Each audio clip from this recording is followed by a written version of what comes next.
So right, Dave, if you're happy, I'm going to make a start. Happy. So what's up, everybody, and welcome to the PSVR Chat Show. This show is your show for inside developer information and to spread the love of virtual reality gaming. Allow me to start off by introducing everyone. My name is GT from Gamertag VR, and joining us today to talk about his career within the gaming industry and the studio's first VR game, Arca's Path, which is available now on PSVR and PCVR, is Dave Ranyard from Dream Reality Interactive. Woo! Oh, Hi. Woo! I'm clapping, but it doesn't make any sound. On the sofas in front of me, we have some of your favourite YouTube content creators. We've got Justin from Just Incredible VR, God Cannon from PSVR Underground, Hi. Dave Station from Dave Station VR. Very good. We also have your great super name. squad of Rec Room and Master Builders. Thanks, Dave. We've got Jason Liven, who is also the show's producer and backbone. Oh yeah. Hey. Dorky Hi, the Jason. Awkward, with a new look. Very nice. Hi. Jules is not present, I believe. We've got Zalex. Cool. Velp.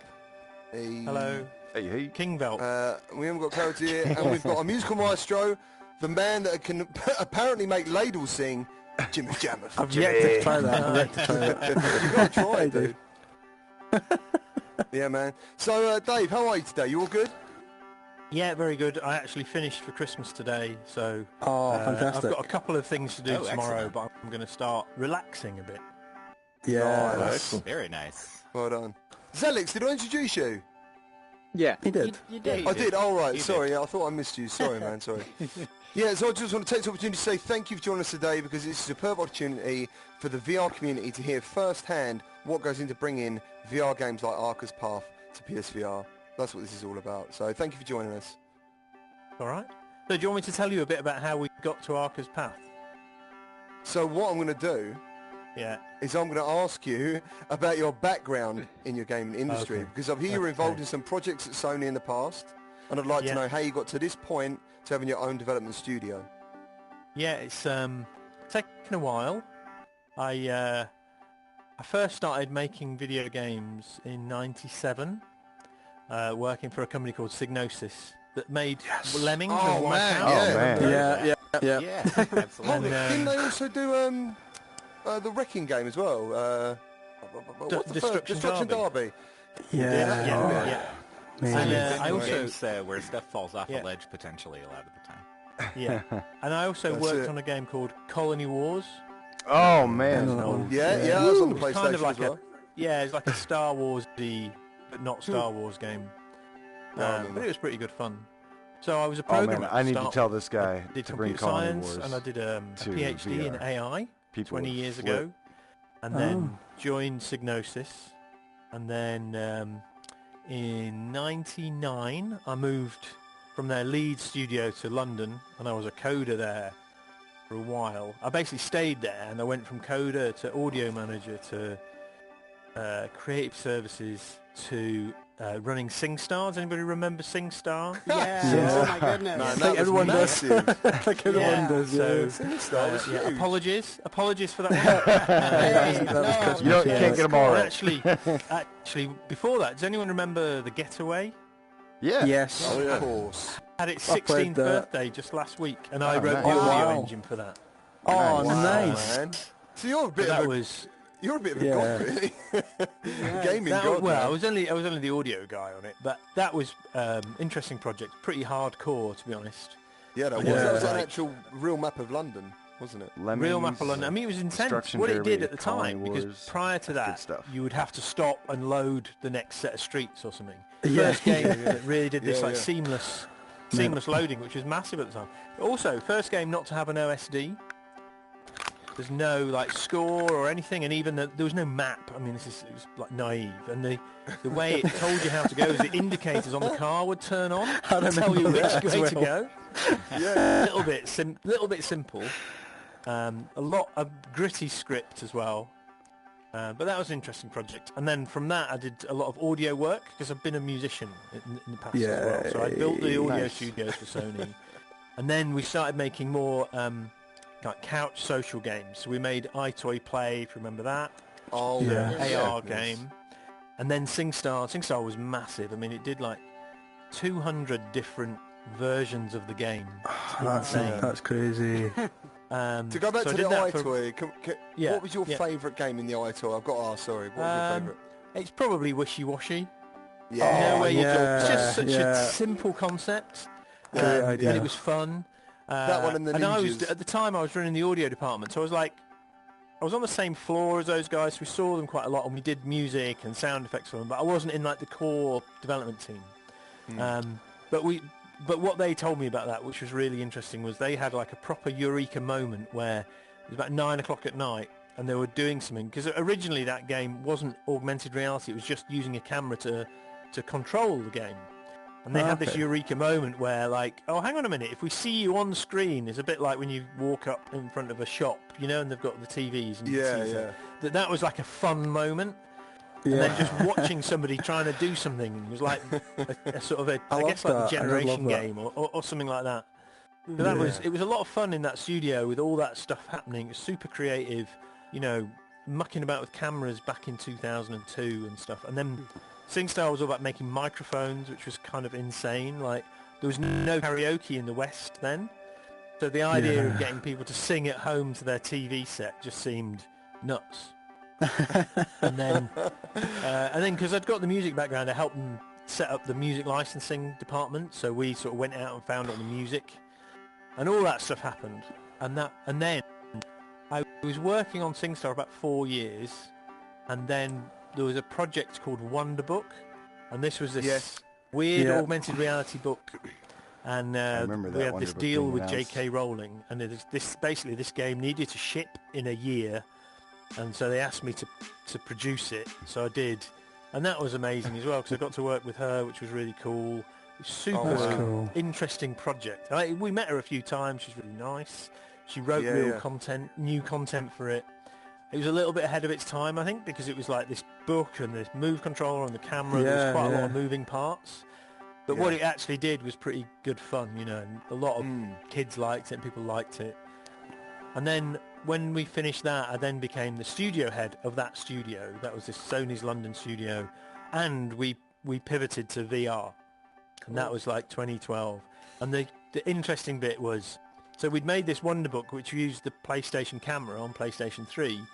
And we had this great plan to move that to PlayStation 4 because the camera for PlayStation 4 was going to be in the box. So on PlayStation 3, you maybe had 10% of the PlayStations had a camera. PlayStation 4, they were all going to have a camera, which was brilliant. And then, do you remember the sort of big fight between Xbox One and PlayStation 4? And there was like, people were frustrated that the Kinect camera was in the box for Xbox One. Well, because of the price, didn't it? They knocked £100 off the price by taking it out. Yeah. So PlayStation took the camera out. So we were like, what are we going to do? But what was interesting was there was this kind of weird thing that some people that we knew had been making, which was, I'm not joking, it was a cycling helmet with a move controller strapped to the top. Right. And this like a mobile phone stuck in front of it, which then turned into the PlayStation headset. Oh, that's amazing. We were like, actually, that's pretty interesting. That was like happening inside Sony. It was just nuts. Wow. So Project Morph was originally just like a bike helmet? Yeah, there's a photo. I'm sure there's a photo out there. I know I don't work for Sony anymore, I can say it. There's like I'm not joking, I remember doing it, and it was a cycling helmet with a move controller on top. Just to get some positional tracking. Crazy. That is crazy. That's amazing. Yeah. Yeah, and that was I probably did that demo in 2011. And then we'd done lots of this camera technology. So for the Wonderbook, it had these the book had all these AR marks on it. And the blue lights that are on the front of the PlayStation headset are tracked using the same code or similar code library. So from a technical perspective, making those AR games is not that different to making VR games because of the tracking that's required and cameras and all that stuff. But also creatively, if you look at iToy Play or SingStar or Wonderbook, there's one big factor that is in line with a lot of VR games, which is that you're in the game. Yeah. And so creatively it was quite interesting as well. So then we went on and basically we made lots of different things for Sony when they were announcing their headset. So there was the Deep, which is now called Ocean Descent. Basically they all came out as VR worlds. Yeah. And I was running that studio. Brilliant. Really? And so there was the Deep, there was the Street Luge, there was London Heist, Scavenger's Odyssey, and Danger The Ball. ball one. Pong. Oh, Yeah, yeah. man. Everyone's played so- them. Like, everyone's played them. Oh yeah. Everyone. So we were making all those, but then I basically got a bit of itchy feet. I'd been with Sony for 17 years by then, and I'd Wow. gone from right in the menus for a football game through to running the studio, and I was like, I want to do my own studio, and so I left. I took this decision 3 years ago, almost to the day. So I left on actually January the 10th, 2016, but I was obviously thinking about it over the Christmas break. And I just kind of walked out into this weird dark forest of indie, thinking, not knowing really what was going to happen. I didn't have an amazing plan, but just thought, well, VR's interesting. I know a lot about it. I know a lot about development. So let's do it. Hooked up with a few former sort of friends and colleagues and set up Dream Reality. And then we actually opened on September the 1st, 2016 with 3 of us, and a few other people from Sony joined us. So the guy who'd been the tech director of SingStar, who's a genius, Richard Bates, a lady called Artemis Saflidu, who's a programmer who wrote Danger Ball. She made Danger Ball. She came and she did all the early prototyping on Arca. And we used to make this joke, Artemis can only make games with balls. Which is probably still true. And another guy called Albert, who'd been like the thinking behind London Heist and a lot of that stuff. So we spent a few months just prototyping Arca's Path, and then we got it to a point where it was like we could pitch it, and we were pitching it. But then while we were doing that, we actually took on some other projects. So we did a project with David Attenborough and Sky TV, and that was really cool because I got to meet David Attenborough. We did all this, That's just... which is I went to Seattle with him for a I'm week. I'm not doing it. Doctor, no, Jimmy, this is your time to shine. I'm not doing it. He's metal man. I can't do it. I'm not doing Jimmy, it. you've got to do it, I'm man. not doing it, Dr. Dave. I'm not doing it. Please. What? He can He's do got a an really impression. good David Attenborough impression. Oh, go on. Oh no, I'm terrible at it. I'm terrible. No, you're not. Do it. I need to write. It's Anyway, hard to do. Right, you let you continue. All right, go on. I'll let you continue. So I him on did the get spot. this thing where I had dinner with him 6 nights in a row. Wow. Which was pretty cool. I bet It was that just- man's he's got just- so many stories. Oh Right. my god, it was just amazing. He Yeah. said, he told me all these, it was when they'd announced the new Doctor Who, and he said, oh, I remember when the head of children's TV came to me with this idea about a time traveller. And we Yeah, went and we he had all sketched it these out on the ideas. back of an envelope in the canteen. It Wow. was just insane. That is insane. Like it's crazy. So we Yeah, did man. all that, and we were kind of pitching Arca, and then towards the end of that, then we found Rebellion, who have been absolutely wonderful. They're kind of 25 years in, or 26 years into making games as an indie studio, so they know what we've been through, and they've been really supportive and helped us. Great to work with them, because it's also meant that we can be multi-platform. Well, Yeah. so we're coming out on like 6 or 7 different platforms, which is good. So we finished the Attenborough stuff, and then went into production on Arca's Path, and that was January of this year. We went through sort of production and alpha and beta. Master took a while, more than we expected actually, because we ended up doing more and more headsets. I think we started off thinking we're going to do 3 headsets, Yeah. and then we've ended up doing 7. So it was like What we'd just headsets be is the game finishing. on? And So- it wasn't me actually; it was the team. And Actually. I felt awful for them to be like, "Hey, we're nearly finished." Oh, there's another headset, guys. Yeah. But part of the thinking of Arca was the thing. I didn't come up with the idea. It was really Artemis and Albert who came up with it. But what I said to them was, what could we do that doesn't use any controllers? Because Brilliant. the early days, all the controllers are a bit different. And I think when we were doing it, even the touch controllers for Oculus weren't out. And we knew on PlayStation it was DS4 or Move, and you had to do both. And then on the Gear VR, there was just that little wand. So it's like, well, why don't we take that out completely, and what can we do just not using them? And then I said, why not try a ball? Because Artemis had already done a game with a ball. So then they spent 3 months trying different things. And, to start with, they were moving the ball was staying still and the landscape was moving, which is kind of how Super Monkey Ball works. Yeah. But when we tried that, it just didn't feel right. The world didn't feel heavy. It didn't feel real. So we just kept on persevering, and eventually they got the kind of the cursor mechanic. And once we'd got that working, it just felt like it was very intuitive. And so we kind of we wanted to make a game as well that anybody could play. So it was, you know, it wasn't just like about hardcore gamers who know how to use a controller, and it wasn't about sort of complex twitch mechanics. It was more natural. But it felt like we got some secret sauce when we first got the controlling the ball by looking around and it following the cursor. And then there was a lot of polish, and again the team did a great job of sort of, because at one time all the landscapes were quite angular, but actually we found that making them a little bit more curved and things was more gentle in terms of comfort and things like that. So there was a lot of work behind the scenes to make it a totally comfortable experience, and so on. And then the mix of like slower gameplay and the more speeded up gameplay partly was actually influenced by early Sonic games. So I don't know, I can't remember which one it is, but one of the Sonic games, the bonus level is like a half pipe and you're just picking up loads of rings. Yeah. It's like, oh, that's fun. Why don't we have sections like that? And so, you know, we kind of just built it up. Those parts. They're very hard, actually. I think they're really hard. Yeah, go on. And then I guess in terms of influences, certainly for me, so I did some work on Wipeout 3. I never worked on the actual full game. I did this really weird piece of gameplay. So has anyone here heard of a Pocket Station? Yes. Yeah. Yes. Yeah, the Neo Geo It's Pocket like a Station. weird little memory card. Yeah. And it has a Kinda like 32 by like 32-bit screen that's black and white. And You know, so the I wrote Dreamcast. this. Just like the Dreamcast, the VMU. Yeah, it was like the Dreamcast. Yeah, the VMU. VMU. And I wrote a top-down racer that was basically a triangle going around a track that was supposed to be Wipeout Light, we used to joke about. But because the Pocket Station had an infrared, it was multiplayer.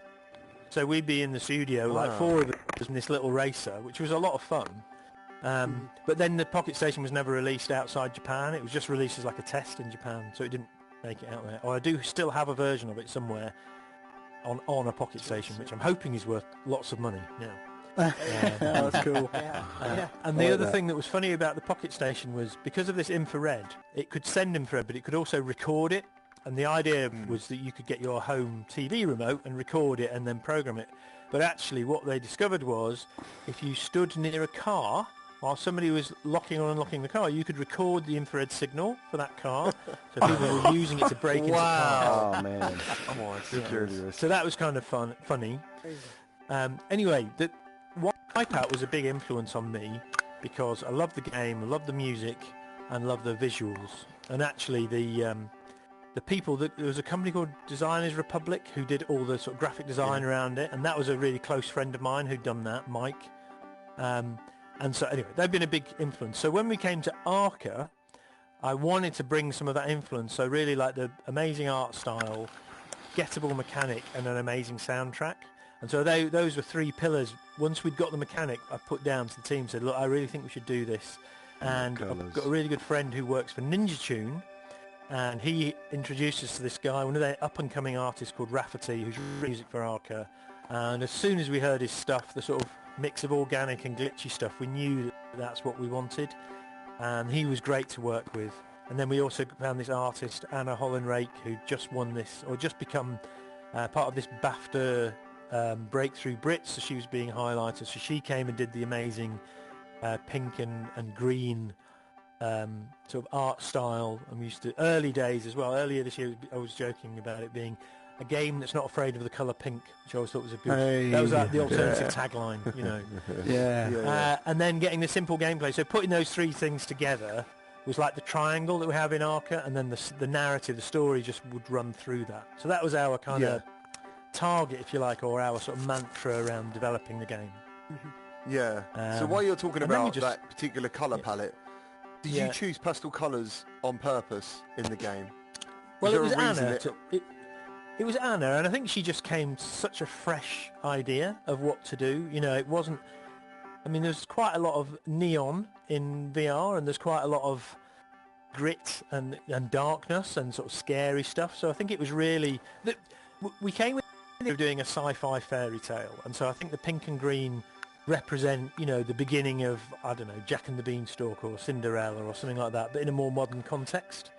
And then what I was keen for the team to explore was like having a beautiful world to start with that kind of gets a bit messed up.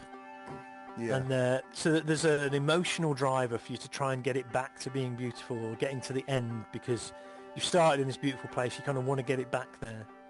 But that was something, I mean, I only ever like threw these ideas at the team and then let them really devour what made sense and what didn't, and build things. Yeah, man, quality.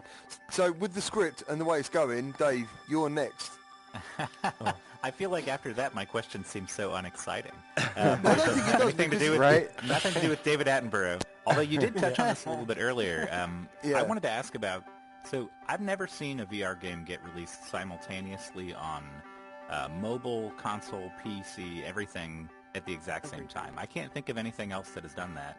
So what were the challenges involved in getting everything together to have it all ready to go on the same day for every single platform? That's really unusual. It was hard, right? It was hard because, you know, it's complex for the team. More headsets were being added, so we had a few more to do through that process. Luckily, we'd kind of moved with Rebellion, we'd said, let's just release just before Christmas, so we actually had the time to do it, so that was good. But we didn't really have that much bandwidth on the team, so the sort of 2 or 3 people that were doing that final work of optimizing to get it to run on the mobile headsets and so on did get a little bit like of war room fatigue of, oh god, I've got to optimize level 13 again. And so I feel, you know, they did an amazing job at doing that.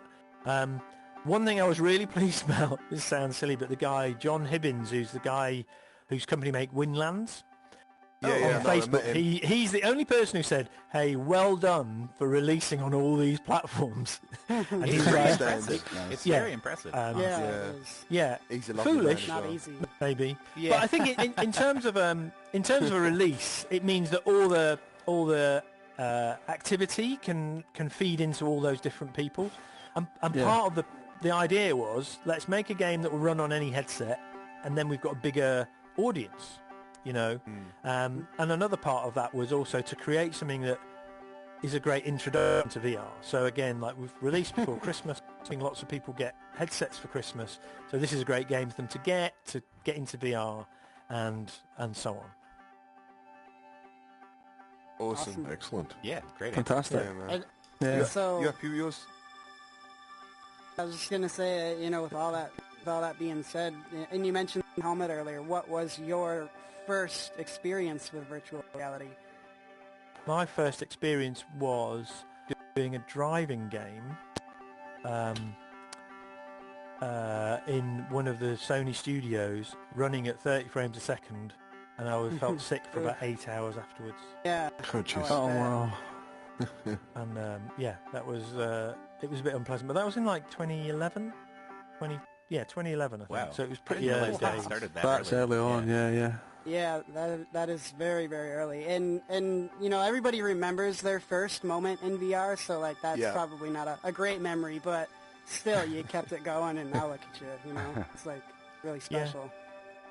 I don't know about you guys, but I actually had vertigo. My first experience of VR, I felt vertigo when I got lifted up. Oh yeah. And put into something, and obviously, it's a bit of a weird experience, but it's a good experience because nothing else can make you feel that way, just standing or sitting. So, so it was a shock. That PSVR Worlds, like VR Worlds, like that was the one. First I had that. Ocean Descent. Ocean Descent is the one I put everybody in for their first one. That's a good one. The one I put That's a everyone good in. starter. Yeah, I did actually, but I did. Ocean Descent, and then work your way around the collection because it's a great idea. Yeah, for sure. So retro What about time. you, Jimmy? Did you want to mention that one about the Star Wars then? Actually, yeah, because sound design, that's kind of my thing as well. It's quite good to hear that you're into sound as well. The sound when the ball goes, it adds to the track as well as obviously the generative sound effects like trigger now and again. But it did sound like the pod racer from episode 1. which I thought was... Yeah, I really like that sound. I think it's probably subliminal, but so our sound designer is actually a pretty good drum and bass DJ called Fearful, and he's just released his own album. And so he worked with Rafferty. So Rafferty wrote all the music, and then Chris implemented it and the sound and kind of worked with him on getting it to work through the track. Yeah, and it's actually, fantastic. The music's not. It's not that. It is changing through gameplay, but it also builds up to a crescendo through the level, which is quite interesting as well. Yeah, like when you cross a bridge, like you get really tension moments when you cross bridges and stuff like that. And, but like it's just the top-notch music, great design for it. But yeah, no, that's cool. Good to hear. So I'd like to ask. It's kind of tradition around here to see, and you may have already answered this with the Pocket device, but what is your favorite all-time console and game? Oh, it's Mega Drive and Sonic the Hedgehog. Oh man, nice. No hesitation that there. Is just like bam, bam. And I've actually, I'm quite good friends with Mark Cerny, who was the lead programmer on Sonic. Of course. And designed Sonic. the PlayStation 4. And I have once been playing video game charades in a room full of developers, and they weren't getting Sonic, and I pointed to Mark, and then they got it. That's good. There you go. I like that. Also, like that. Crash Bandicoot and Knack and a bunch of stuff. Yeah, really cool guy. I guess the next question should be, who do you not know? I don't know, but I do. I'm on this GDC advisory board. You know GDC, the Game Developers Conference. Okay. And so I've been on their advisory board for about 12 years, and so you do meet a lot of people through that, which is great. Oh, yeah. We do have... It's great, because every year, the people in the industry send us all their thoughts of what the new stuff is, so we can look at it and say, is this worth going in the conference? So you learn a load of stuff. You meet some really interesting people, and you get to mentor the speakers as well, so you meet more people through that. So I like that, because that kind of passes it on. Yeah, I find it really, really interesting. It's not like going to work and doing some training. It's like going and meeting some really talented people and then discussing the trends of the industry and what's happening, and you always learn something. There's always some trend that you've not missed because it's happening in North America, not in Europe or something like that. Yeah. And but this year was interesting because we did all these meetings and they took us to Arizona. So I was saying I've been to Arizona, and we went to a cowboy ranch. It was so cool. And I thought, I was so nervous beforehand because I thought, I'm going to be a terrible cowboy because I'm just like a nerd. And if you've got, actually I can do this in here, but so if you've got, this is the spectrum of like cool cowboys and nerds, right? I'm definitely over here. Game developers are all pretty much over here. And I'm actually here. Right. So I felt like I was like the coolest cowboy out of the nerds. I like that.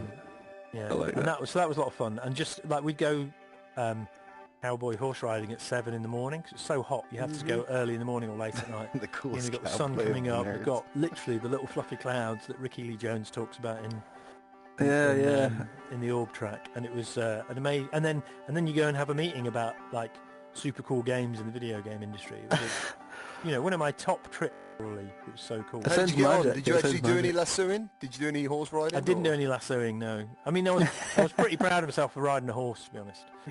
Yeah. Yeah, that's awesome. I like that. Absolutely. Can we touch back on the control scheme, Jason? You kind of covered that, but I just wanted to add that it's amazing how accessible the games basically is to anyone that's out there. Like you said, anybody basically starting up, or anybody in a position where they're not able to use their arms to use move controllers or anything else like those too. It's brilliant to appreciate that you guys did that. Yeah, and I think that's. I mean, it was partly a byproduct, but it's also a lot of the games that we've worked on in the past have been quite accessible. So SingStar's a great example because actually, you need a voice. You don't need much more. And that brought a whole new audience, of different people who could play SingStar and really enjoy it. But also some of the iToy games as well, they weren't about like very fine-tuned twitch mechanics and so on, or knowing, exactly how to change weapon at a certain time or use a grenade. It was much more about physicality, but in a not a loose sense, but in a kind of, it was more about how much energy you were putting in rather than fine-tuned precision. I think that was really positive. More playful. Yeah, more playable. And actually, we always feel that it influenced the Wii that came a few years later. I was just going to say, nice. Absolutely, nice well. I was going to mention the Wii, definitely. Yeah. Well, not only that, they connected to as well. Not that we want to talk about Microsoft, but still games. Yeah. I thought the game was amazing on launch. I was day one. Kinect was great. It's just ahead of its time. And actually, I suspect and there wasn't any software. Scorp? Since but when February, the Kinect March, is linked up to VR, since like March. that will be pretty impressive. Hopefully, having that skeletal tracking when you're in VR will they have make done a it big on difference. PC, I think. Yeah, At some point, someone's been tampering with it. I'm sure they have. Yeah, but it's like it hasn't been made mass market yet. But if you look at, has anyone done like the Void or the Dreamscape? Oh, not yet. But I live about half an hour from the Star Wars wood, and I've been meaning to go down there. I hear great stuff about it. Yeah, it's good. But it's interesting. If you do the Void, they don't have foot tracking. And if you do it the first time, it's fine. Second time, you kind of notice that your friends are moonwalking a bit because it doesn't know exactly where your feet are. And Dreamscape do put something on your feet, so they track that, and it does make a difference. And I think that'll be for maybe not so much for home VR yet, but in the location-based, seeing full-body avatars working really well, it kinetically makes a big difference to the experience. Yeah, I don't think you can beat Arizona. To be honest, Arizona Sunshine, that full body, full body movement. That was a joke, right? Okay. Good joke. It's mental. Yeah. I would say Firewall does a. That's Firewall awesome, does an man. incredible Congratulations. job of that. I haven't seen a game that does it as well as Yes. Firewall. I do other videos too, like tips and walkthroughs and All on the joystick. live streams. But so, we do Dave, a if you couple don't mind of me asking, is there any other developer interviews games you're from time to currently time, working just on, learn about projects you some can of share from Dream Reality that you're currently working on? Well, we released an AR game on iOS last December, and we did an update in April, and there'll be an update coming next year, and that's called Orbu. It's another ball game, and it's like AR where you hold the phone and use it as a camera, but it's basically like a mini golf game, but instead of just ordinary golf, the balls are little characters based on Japanese sculptures that are little characters of animals. So there's 4 different animals you can play. So we've done like a mini golf game, but then there's also a painting game and a pairs game and some other things you can do in that. But that's kind of a fun game. It's a little bit lighter than Arca in terms of its tone. And sort of designed for parents and their kids to go and play in a park or something like that. And just live stream, have fun. Yeah. There's an update of that coming. We're working on another title at the moment that I can't talk about that should be quite interesting, coming out next year, probably second half of next year. And then we've also done a bit of work just in like the health space. So we've done some work, it's not games, but it's just helping people with anxiety and creating a VR experience where they can practice certain aspects of their life in a safe environment. That is fantastic. That's great. I love that. I love that idea. That's a great idea. I've always been talking about.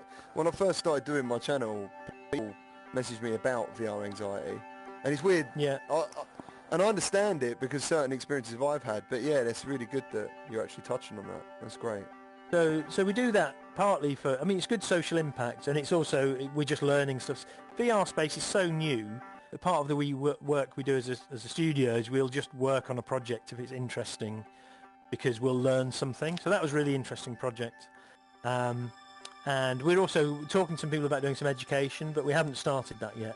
But I'm quite interested in using VR in education as well, because I think health and education are 2 really interesting spaces where it can add a lot of value to the world. And at the same time, we'll learn some stuff as well. So, why not?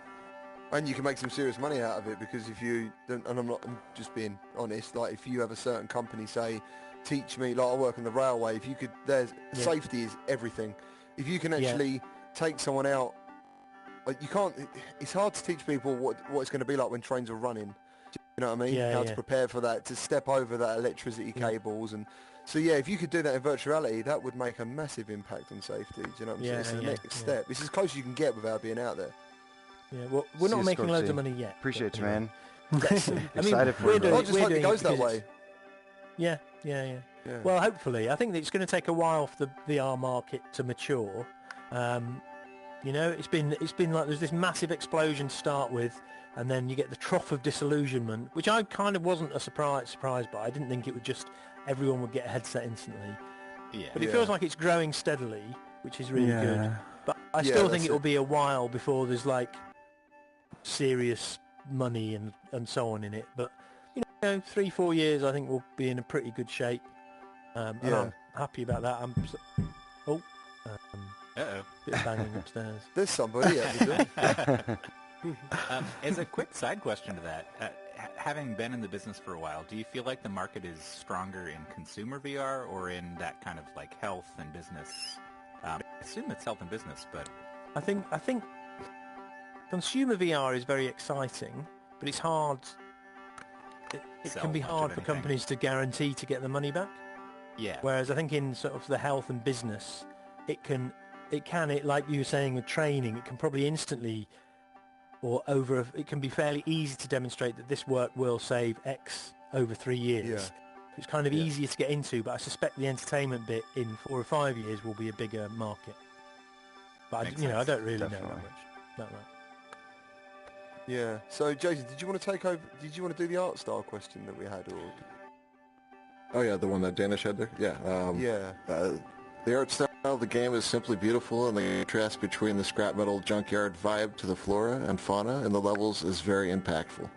Entering the level, I immediately had a grin on my face and was actually happy for Arca to escape that dump. Was you looking for an emotional reaction?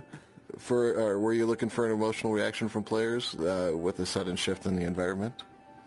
And sorry, that was somebody else's question. I'm just trying to read it for him. Apologize.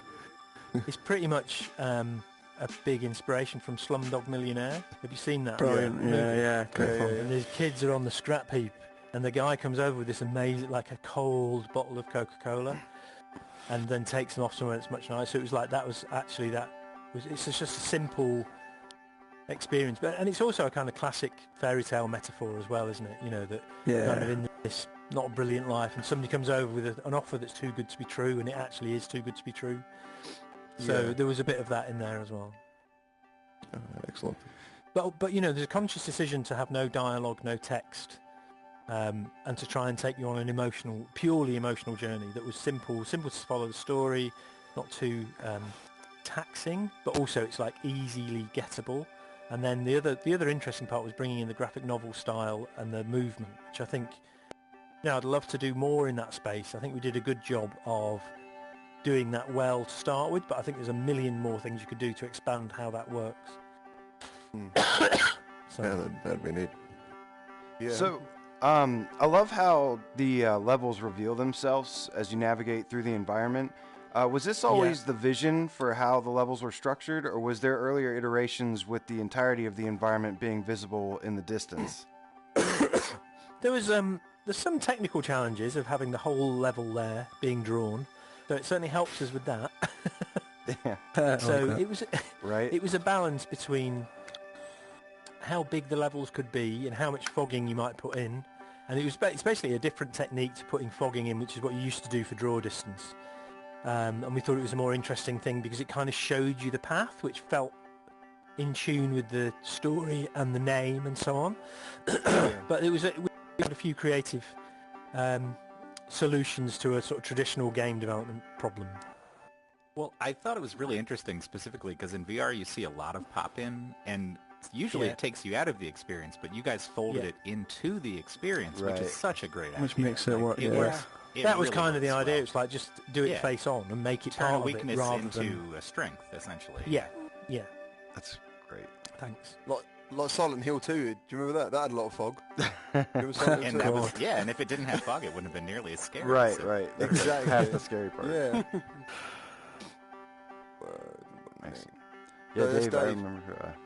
Oh, yeah. So you brought it up a little bit earlier when you were talking about the graphic novel style, but I really liked the cutscenes that you guys did have, because I haven't seen much in VR that kind of takes that comic book panel style and situates you in an environment where that's happening and progressing. And I thought that was really an interesting way to do that.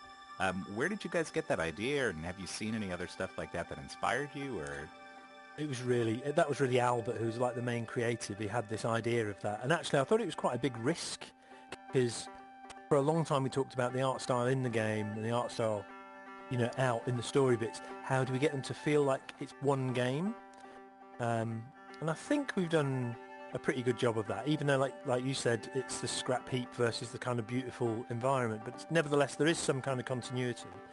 And I think the big win for me with the graphic novel style was like having the movement and the depth. Yeah, so that's fantastic. It wasn't literally just like floating panes. They're actually moving, and you've got the 3D depth in them, and the way that kind of crossed over into sort of the game world at times. I thought that was really nice. Yeah, I'd like to see more of that. I think it's a really good idea. It was quite challenging for the team to get that to work properly, just like technically and creatively. We iterated on it quite a bit until we got to that place where we were pretty happy. Awesome. So I'll go ahead and ask my question here. I really like how you guys added the ghost feature where you can kind of like race yourself in a way. Gives that layer of like replayability for me that makes me want to keep trying and go again and again and see if I can kind of beat it in a way. But do you guys have any intention or plan on like adding like race your friends ghosts or like a leaderboard feature, anything like that in the works, or any ideas behind that? I think we'd love to do that, and if we get enough people playing, I think we'll try and build that in. Yeah, that'd be cool. But it was just like, it was a bit of bang for buck. We're going for all these different headsets.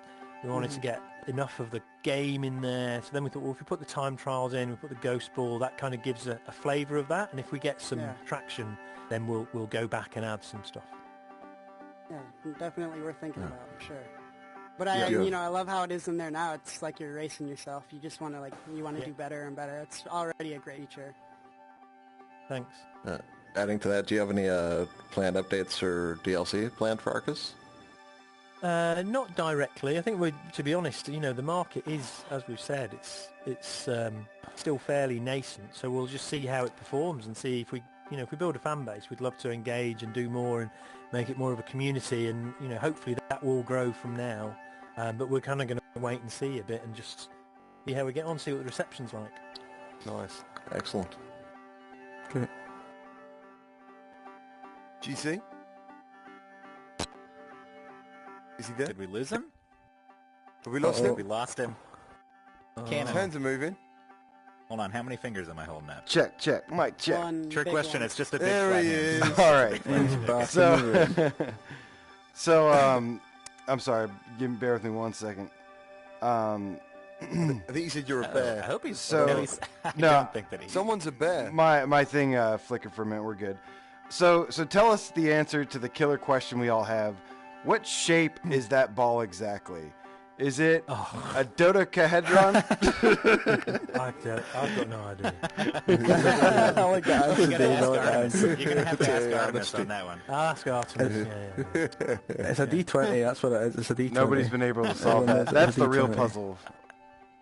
I'm sure There's we a could PS5 coming soon, Dave. Hey? What features would you like to see on the the PSVR 2 headset? Me neither. I don't even think I said it right. Updated move controllers. All my stuff started. Controllers in every box. Thanks, Tommy. I'd definitely like to see that. The rubber bit just itches my nose all the time. I definitely had to look that up and try. Right. So Yeah. Quite. I wish it was. I actually, in terms of just putting a headset on, I really like the Oculus Go because it just slips on. It's actually very comfortable. Oh yeah, that's right. A bit more, lightweight, full room thing, 2 cameras. Yeah. I don't know what sensors they're working on. Not there Do you think anymore. any of that will a bit come? more. I'm sure they'll do something with the move controllers because they've got like old USB on them. Yeah, I'm sure unless you there'll buy be some new improvements. ones, that's correct. Yeah. Yeah, and I think it's a bit tricky that there's no analog stick. So it would be great if they could put an analog stick on, at least on one of them. The other big frustration for me actually is we call it the frostrum, but the cone that comes out of the camera. So, if you use some of the other systems where you've got 2 sensors, you don't have this kind of area that the move controllers get lost in. Right. Right. So those are the sorts of things I'd be looking for. I think it's more likely that we'd probably see like inside-out tracking than like multiple camera setups because that makes it more, heightens the That's the barrier Quest. to entry. That's the Quest you're Nobody talking wants of to there, put aren't you? 3 cameras in their living room. So. Yeah. I think you're right. I think that's. I think you're right. We probably will get that. Would be great, and wireless would be great as well. Yeah. That's the Quest. The Quest has got both of those features, isn't it? Yeah. Yes. Yep. It does. Yeah. Even And the Lenovo, Focus, Lenovo the Vive Focus Mirage as well has has. it too. Yeah. The focus. Wow, is what's great, it? Have you tried the Quest, Dave? Yeah, it's good. Good. I mean, Yeah? the challenge with the Quest is it's great, but you've not got the processing power of Right. a PC. So you've kind of got all Yeah. the features of the high-end sets, but you've got the processing of a bit more than a mobile phone. So it's all about optimization. But the principle of it is there, and that, for me, I think it will be the Quest 2 or the Oculus Go 2 that will be the tipping point. You know, it might be like 2020 or 2021 or whatever, where it's like, I mean, it's a pretty good price as well for the Quest, I've got to say. I was just going to say, the Go Right, was yeah. crazy. Towards, like, run up to Christmas, it's been so cheap to get Yeah. a The Go. Go's Yeah. under $200 right now, Yeah, So no. that's the same over here, 160 and the Quest will be pounds, $400 out the box. So that's really great Yeah. for the type of tracking you're with. Yeah. So I mean, I think that the it's very aggressive on the hardware front, and things are getting a lot better. Like the usability of the Go and the Quest is really, compared to 2 years ago when you're plugging in so many wires and things. It's like you really need to be a radio ham buff from the 1940s, or an early photography fiend where you need to know so much stuff, but it's getting so usable now. You can put the Go in a minute, you're in VR doing something. You've not got any wires, you just, it's super simple. So I think we're getting there, It's like the difference between an old I don't know about desktop not having PC. the wireless though. My argument against that needs a while is to if I have to load charge up my and so on, headset and every say 2 an hours iPad and or don't a have an tablet option where to you have a just switch it cable, on and instantly you're using a computer. then I'm going to So have I feel a like problem that with friction is disappearing, which is great. And also, I don't mind and they're using making really buttons good and improvements. I joysticks think to turn. eye tracking would be great as well. I don't know if we'll get that on the next PSVR, but I think that's a great They're going to feature ditch that will light come in the next tracking, 2 so or the 3 tracking years, is going to be because better. there's a lot you can do with eye tracking. I do believe that Sony will invest in another headset, without a doubt, because For sure. I still think we are the I biggest mean, selling. They And are. we I think they got Yeah. By a mile. By far. PSVR is Yeah. by a mile. Yeah. Yeah, I mean, the price of it now is incredible. Like, Yeah. $250 for a bundle? Yeah, it's insane. Yeah. 5 games, isn't it? Is it the mega bundle? Yeah. It's 5 Not games. in the US. We don't have one in the US, I don't think. Yeah. Not like that. What- We've got what Beat deals have you Saber guys and get the better deals? Borderlands. We've got the Super Hot and the Moss and Astrobots, and then we have the new There's one, the which is Borderlands Beat and, Saber. That's the big Oh one. man, That's that is the the bundle I'd hotness. buy though. Right. If I was That walking is past the shop, definitely, yeah. Beat Saber Yeah. and Borderlands in a box in Yeah. virtual reality. That's a It's good crazy. start. Bad deal. Yeah. It's an amazing. Dave, so you're to finish, man.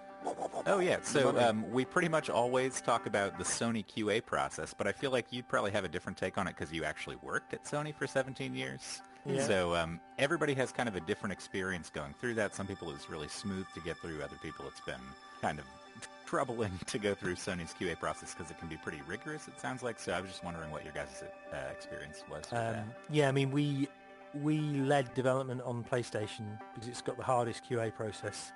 Yeah. So if you get through that, the others will be easy. That's the theory.